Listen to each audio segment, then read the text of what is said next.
امیر اہل سنت کی بارگاہ میں عرض ہے، گاڑیوں کے انجن کی ریپیئرنگ کرتے وقت زیادہ منافع کی لالچ میں کئی آٹو میکینک اصلی پرزوں کی قیمت وصول کرنے کے باوجود سستے اور غیر معیاری پرزے استعمال کرتے ہیں۔ کیا آٹو میکینکس کا ایسا کرنا درست ہے؟ جواب ارشاد فرمائیں۔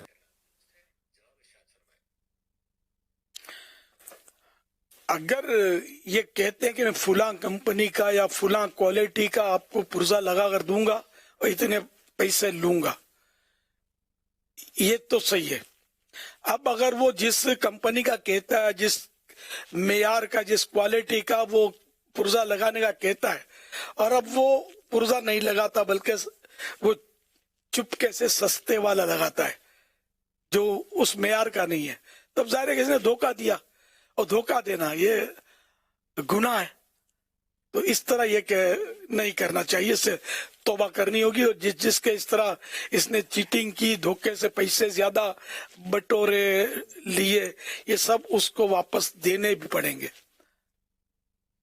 اب اگر اس طرح دھوکے سے جو مال وصول کیا ہے اس نے، جھوٹ بول کے، دھوکہ دے کے مطلب کہ، تو اس طرح مطلب یہ کہ اس کو واپس تو دینا پڑے گا، جہاں حقوق العباد کا معاملہ ہے، جہاں غصب کی صورت ہے۔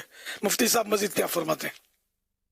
جی ایسا ہی ہے، توبہ بھی کرنا ہوگی، اور جو اس نے مال دبایا ہے وہ اس کو واپس بھی کرنا ہوگا۔ اور اگر وہ نہ رہے ہوں، جی ان کے لاپتہ ہوں، جی تو ان کے وارثوں کو دینا ہوگا۔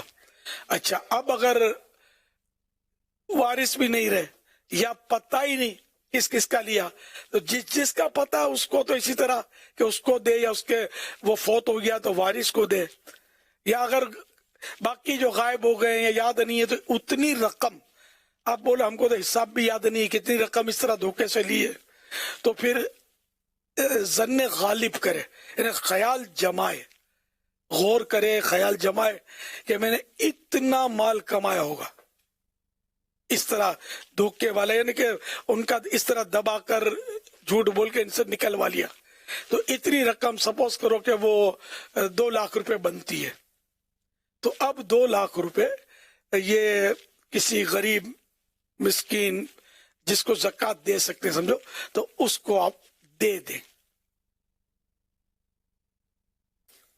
لیکن یہ یاد رکھیں گے اب بھی اگر وہ بندہ مل گیا جس کا آپ نے وہ، تو اب دینا تو پڑے گا اس کو، وہ فقیر کو، مسکین کو دے دیے تو آپ یہ نہیں کہ فارغ ہو گئے ہاتھ خالی ہیں، اس کو دینا ہوگا۔ وہ ٹھیک ہے ابھی نہیں ہے دینے کا تو اس سے کوئی ترکیب بنا لے، یا وہ خود معاف کر دے تو معاف ہو جائے گا۔ تو یہ سب معافی تلافی کے تقاضے پورے کرنے پڑیں گے، ورنہ آخرت کا حساب دیا نہیں جا سکے گا۔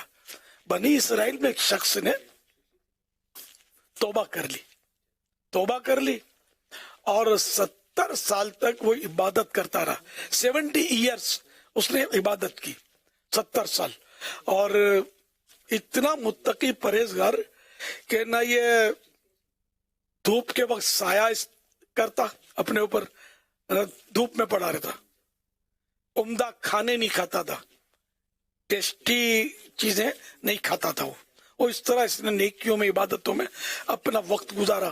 انتقال کے بعد کسی نے اس کو خواب میں دیکھ کر پوچھا، ما فعل اللہ بکا، اللہ پاک نے تمہارے ساتھ کیا معاملہ کیا؟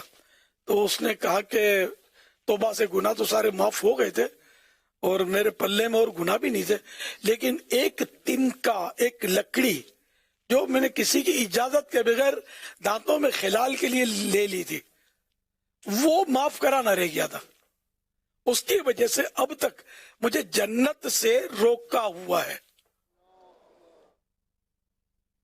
اب آپ بتائیے کہ ایک لکڑی جو ہے وہ جنت کے لیے رکاوٹ بن گئی ایسے عبادت گزار پرہیزگار کے لیے، تو جو لاکھوں روپے ہڑپ کر جاتے ہیں اور ڈکار تک نہیں لیتے، لوگوں کے مال کھا جاتے ہیں، چوری کر لیتے ہیں، ڈاکو ڈکیتی کر لیتے ہیں، یا دھوکہ دے کر، ملاوٹ والا مال دے کر جو بیچتے ہیں نا، یہ ملاوٹ والا مال بیچنا بڑا آسان ہے، لیکن جتنا حصہ زائد لیا ہے نا، اب مثال کے طور پر دودھ میں پانی ملانا، اب جب گاہک کو پتا ہے کہ بھئی اتنا پانی دودھ میں ملا ہوا ہے، پتا ہے جس کو، تو اس نے لیا، اس کو بھی پتا ہے، تو یہ دھوکہ نہیں ہے، یہ پتا ہے۔ یہ جس کو پتہ ہی کچھ نہیں ہے، کوئی اجنبی ہے، اور خالص دودھ کہہ کر اس کو ٹکایا آپ نے، اور اس میں سمجھو کہ 1/4 پانی تھا، مثال کے طور پہ 100 روپے کا آپ نے لیٹر اس کو دودھ دیا، اور آپ کو پتا کہ اس میں 25% جو ہے وہ پانی ہے، 25%، کوارٹر لیٹر پانی ہے نا، اور 100 روپے کا یہ آپ نے اس کو بیچا یہ کہہ کر یہ خالص دودھ ہے. تو اب یہ کہ خالص نہیں دیا نا آپ نے، 25 روپے تو پانی کے بھی وصول کرے نا دودھ کر کے، تو اب یہ کہ 75 آپ کے ہوئے، 25 روپے اس کے ہوئے، اس کو بھی ڈھونڈنا پڑے گا، توبہ بھی کرنی ہوگی کہ دھوکہ دیا، ملاوٹ. تو یوں ہمارے یہاں ہر چیز میں ملاوٹ ہے، ہر چیز میں دھوکہ ہے، کوئی چیز تو خالص ملے، یعنی کہ واقعی یعنی کہ خالی محاورہ نہیں ہے، زہر بھی خالص نہیں مل رہا، ایسا بھی ہے. مطلب خودکشی کرنے والا بھی بعض اوقات بچ جاتا ہے اس وجہ سے، زہر کھا کر یا نیند کی گولیاں کھا کر، یہ خالص نہیں ہوتی.